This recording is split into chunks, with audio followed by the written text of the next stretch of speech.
I've heard a recent rumor from what could be a reliable source that the reimagining of Top Thrill Dragster's launch may be a bit shocking. From what I've heard, it's definitely not what I was expecting and makes the transformation of the ride even more mysterious. Now please do not take anything I say in this video as truth, as it's all based off rumors and nothing is confirmed. And before we dig in, let me just give a quick recap on what we know and have discovered so far. As many of you already know, Top Thrill Dragster at Cedar Point has been closed since August of 2021 after a guest waiting in line was struck in the head by a metal piece of the green train called a flag plate. Cedar Point remained quiet about the future of Dragster until just recently, where on September 6, 2022, they released the following statement, which is extremely vague and open to many different interpretations. The way I understand it is that Top Thrill Dragster is here to stay, but will reopen after the ride is reimagined in some way. I'm sure major alterations will be made to the ride's queue to help avoid a repeat of 2021's accident, as well as the surrounding pathways where guests are able to walk around the ride area, but I think the most interesting part of the modifications has to do with the ride's launch system.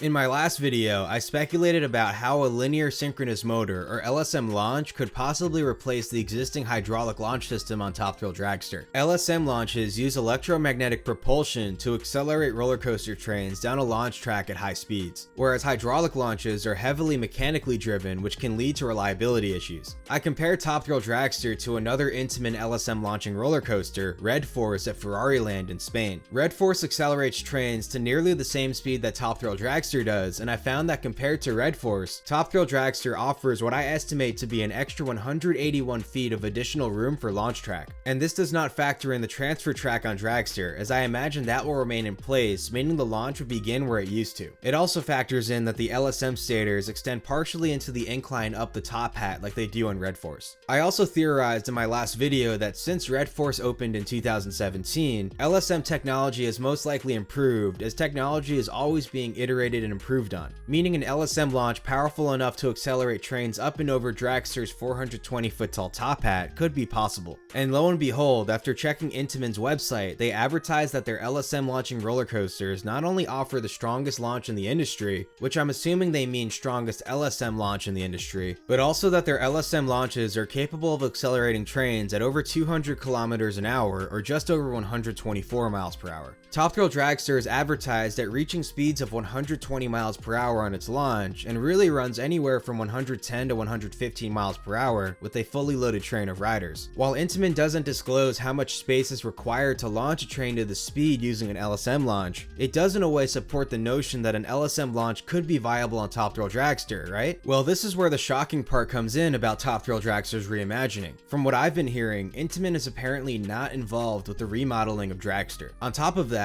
I'm even hearing that Intamin will apparently no longer be held liable for the attraction, and Cedar Point and another company will be taking full liability of Top Thrill Dragster and the changes made to it going forward. Meanwhile, Intamin is the original manufacturer of the problematic roller coaster. Intamin has produced Red Force, which as we discussed is an LSM launching roller coaster similar in height and speed to Top Thrill Dragster, and Intamin advertises that their LSM launching roller coasters are capable of reaching the speeds necessary on Dragster. Furthermore, I figured it would be cheaper to reuse Top Thrill Dragster's original trains and retrofit the chassis and fiberglass bodies to make them compatible with an LSM launch. With Intamin being the original manufacturer of Dragster's trains and having built similar trains like Mavericks that are LSM compatible, I figured that Intamin would have been able to make the modifications themselves. But if Intamin isn't involved, is it more likely that we'll see Top Thrill Dragster operate with new trains once it eventually reopens? That could make this remodeling project a lot more expensive, but new trains could help to alleviate fears that a repeat of 2021's accident is possible. So if Intamin isn't the company responsible for Dragster's rumored new launch system, then who is? I think right off the bat, if Intamin is no longer liable for Top Thrill Dragster, I think it basically guarantees that the hydraulic launch is no more. Since that is an Intamin designed and manufactured system that I'm sure Cedar Point would still want Intamin to remain accountable for. And since the park released their statement on September 6th, work has already begun and a large amount of the retractable brakes on Dragster's launch track have been removed. So it appears that old hardware is being removed and room is being made for some sort of new hardware to fit the existing track. Knowing this, maybe there's the possibility that Cedar Point is working directly with Innovative Drive Technologies, or in Drive Tech, the firm who produces the LSM launches used based on Intamin roller coasters. InDriveTech produced the LSM launch on Red Force, and it's most likely their launch specifications that Intamin advertises on their website. But as far as I'm aware, Intamin either formed InDriveTech themselves or helped start the LSM launch division of that company, and InDriveTech exclusively produces LSM launches for Intamin, which might mean that if Cedar Point did want an InDriveTech LSM launch added to Dragster, they'd have to deal directly with Intamin. And if it's not Intamin or InDriveTech implementing an LSM launch on Dragster, I just continue to find it puzzling. Intamin further advertises that InDriveTech are not only continuously developing and refining their LSM technology, but that InDriveTech also provides supercapacitor storage units and controllers which help combat the massive power surges used by LSM launches to accelerate coaster trains. If Cedar Point is working directly with an LSM launch supplier, another option is Innovative Transport Systems, or Intrasys. It was Intrasys who produced the LSM launch used on Superman the Escape at Six Flags Magic Mountain in 1996. And from what I understand, the company even produced the LSM launch used on Maverick at Cedar Point and some of Intamin's other LSM launching roller coasters later on, like Cheetah Hunt at Busch Gardens Tampa. But at some point afterwards in the early 2010s, Intamin may have persuaded employees to leave Intrasys and join InDriveTech, or formed InDriveTech themselves to secure their own LSM launch provider, as Intrasys also provides the LSM launches used for a wide variety of roller coaster manufacturers. The company has implemented what they call their Slim Drive system on coasters built by Vekoma,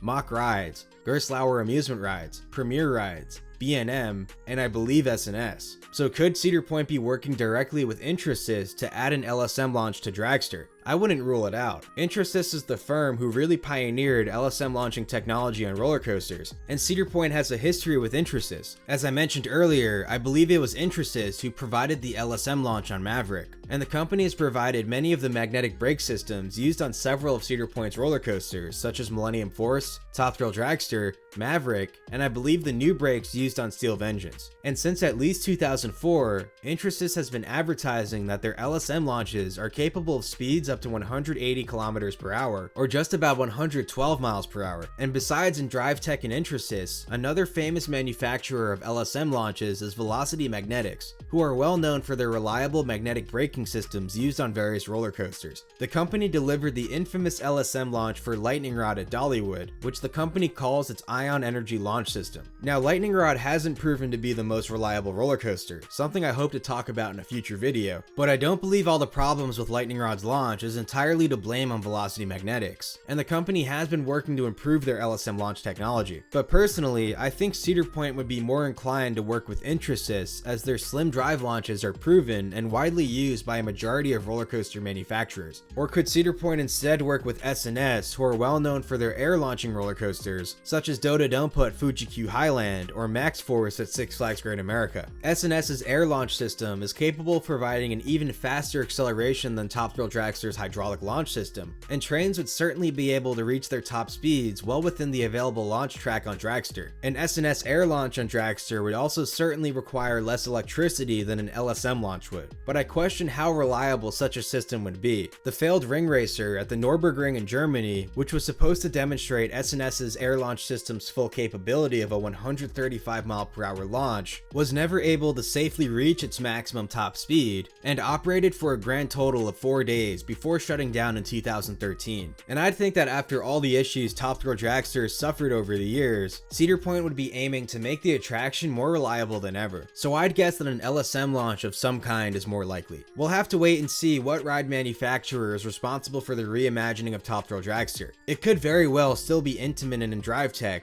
or the rumors I've heard could be true, and it could be another manufacturer attempting to fix the problematic coaster. If it's not Intamin who does the remodeling, I'm also very curious to see what is done with the ride's current trains. Will the trains be retrofitted to make a potential new launch system work, or will the trains be replaced by those of another manufacturer? I hope this video was beneficial in some way, and if you enjoyed it, be sure to hit the like button and consider subscribing to the channel if you haven't already. Let's hope that Top Thrill Dragster comes out better than ever after the mysterious modifications are made.